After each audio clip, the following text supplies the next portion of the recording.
Hi guys, and welcome to my very first Q&A over here on my YouTube channel. My name's Hannah Rose Cooley. For those of you who don't know, I am a yoga teacher and influencer, self-love advocate and loads of other random things.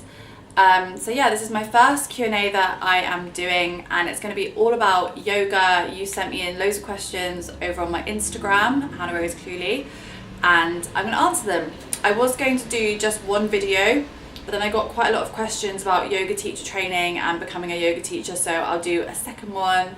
But the first one is purely on your questions about yoga. And apologies in advance if you can hear some traffic going on. I live on a main road, and you might hear some traffic, but you know, use your inner yoga, draw the attention away from those sounds and just listen to the sweet melody of my voice. Yeah, this is going great. That was sarcastic, by the way.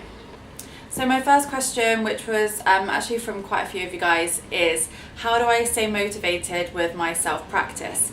And this is a really good one because before I did my training, I felt really stupid for not being able to practice at home. Like, I went to classes all the time and I was like, why can't I do my own practice? Like, I don't know what I'm doing, I can't think of stuff. And that's totally normal. Like, if you're not a teacher, then you haven't been taught how to sequence a class, and like, how are you going to create your own practice? So don't feel bad about struggling with it.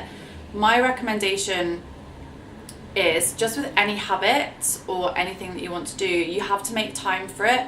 So maybe if you plan your week, say on a Sunday, then put in when you're going to do your home practice, and then also be open to that changing, because obviously our lives aren't, you know, regimented, or at least mine definitely isn't. So yeah, just be aware of that, and it can be like 15 to 20 minutes. It doesn't have to be long. It is really hard to motivate yourself to do something longer. And then think about the poses that you like to do, and maybe just write them down on a piece of paper. Like, what I would do is start off with some cat-cows, maybe child's pose. Whatever you like to do is just warm up your spine. Then do 1 or 2 sun salutation A's, and then 1 or 2 sun salutation B's. If you're not too sure what they are, you can look them up.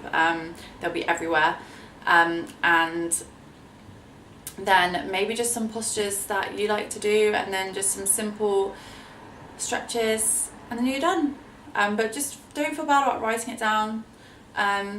And yeah, just once or twice a week is like perfect.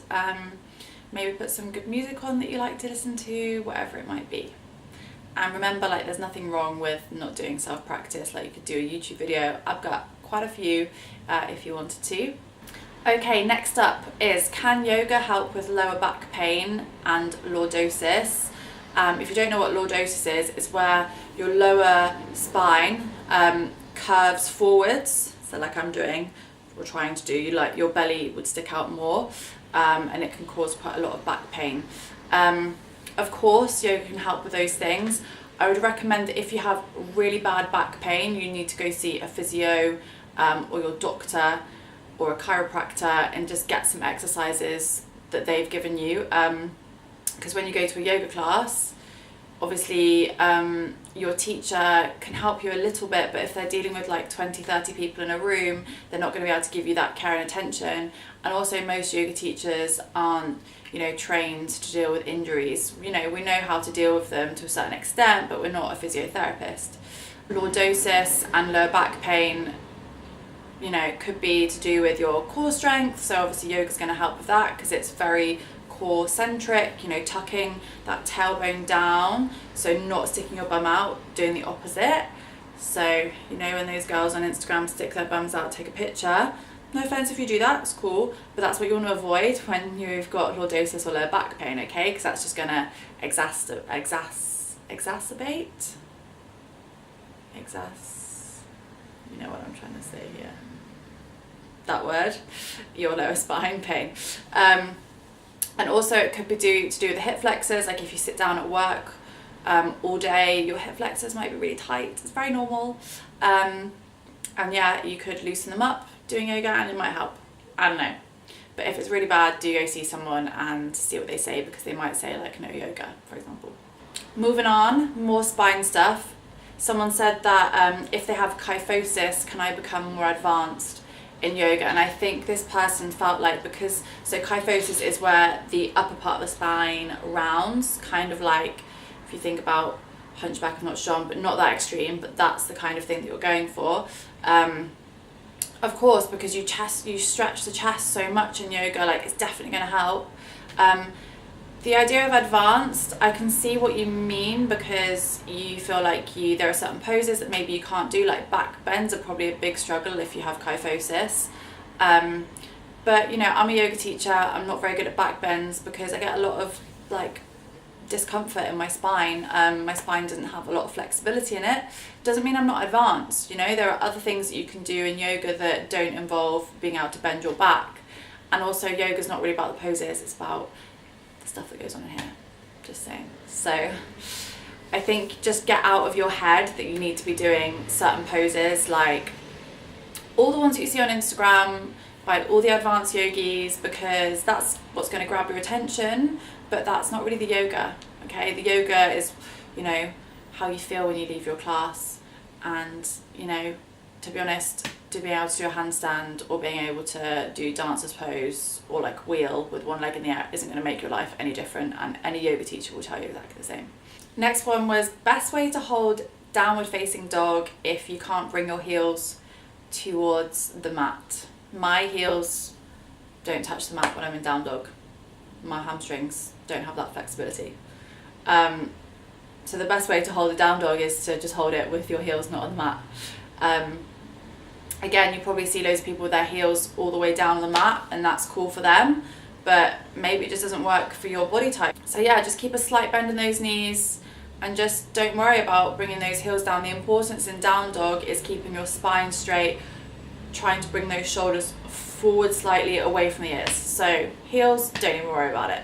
Next one is about inversions, so your headstands, your handstands, maybe your forearm stands, things like that. I've had a few questions. So one of them was like how to start if you're a beginner, and one of them's overcoming your fear. So beginners, just go for it, like do it up against a wall, but try never to jump up.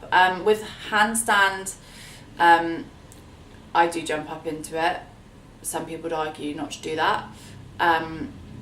I won't make a video on inversions, like I won't talk about inversions in great detail because I could go on for like 20 minutes, but maybe that's something that I'll do in the future, a little video for maybe headstand and handstand. If that's something you'd like, let me know. But yeah, just watch videos on YouTube or go to a specific inversions class. There are so many, at least in London. If you're not in London, there will be YouTube videos. But yeah, don't jump up into them, and just don't be scared. Yeah, and that leads on to overcoming the fear. Don't be scared about it. You're gonna fall over, you will be fine. I've fallen out of everything so many times, and don't worry about it. Do it against a wall. I do all of my handstands up against a wall, and that way, you know, I'm fine. I've definitely fallen over so many times in headstand. I've nearly put like my feet through my window over there. Never do it against a window because that's such a silly idea. So yeah, just go for it. Like, what's the worst that can happen? Nothing. You'll be fine. I promise. And I think this is the final question. Top tips for someone who's inflexible. Well, inflexibility is subjective. So I feel like I'm not very flexible, but then people tell me that I am, and I'm like, am I? I don't think I am. But you don't have to be flexible to do yoga. Like, this is the biggest misconception, is that you need to be able to touch your toes. You don't. Everything is modifiable. So flexibility isn't like a prior requisite that you have to have in order to be able to practice. Like, you could literally be the least flexible person in the entire world and you can do yoga. All you need to practice yoga is your body and maybe a yoga mat, maybe even not. And you can practice, okay? Flexibility is something that comes from yoga. Like, you will get more flexible. It's not the aim. The aim is to calm the mind, to get that breath work going, connect to yourself, a little bit of spirituality. But obviously everyone takes something different from their yoga practice. But yeah, don't worry if you're not flexible. Like, just listen to the cues that the teacher tells you, whether you practice with YouTube or whether you practice at home. That's what I meant, they're both the same thing. Whether you go to a class, sorry, I'm not very good at filming myself apparently. I'd have measured myself like just being a pro YouTuber, and it's just not happening. Yeah, so whether you practice on YouTube or whether you go to a class, listen for those cues. Hopefully if it's a good teacher, they will be telling you options. And you know, you could always go to a beginner class, and there are beginner videos. I have one. If you would like me to do more, leave a comment and I can definitely do more beginner ones as well as more advanced or intermediate. Or go on like a beginner weekend workshop or something and like get that detail from that teacher so that you start to learn how to move your body a little bit, okay? So don't worry about flexibility. I really hope that you enjoyed this first Q&A.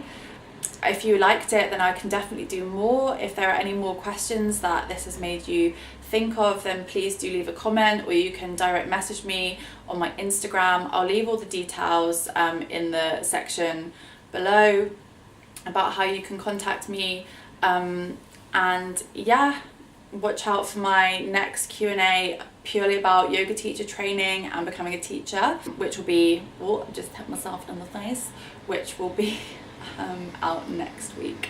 So have a wonderful day, whatever you're doing. Maybe do some yoga, and that's it from me. Thank you for watching. Please do subscribe. Bye.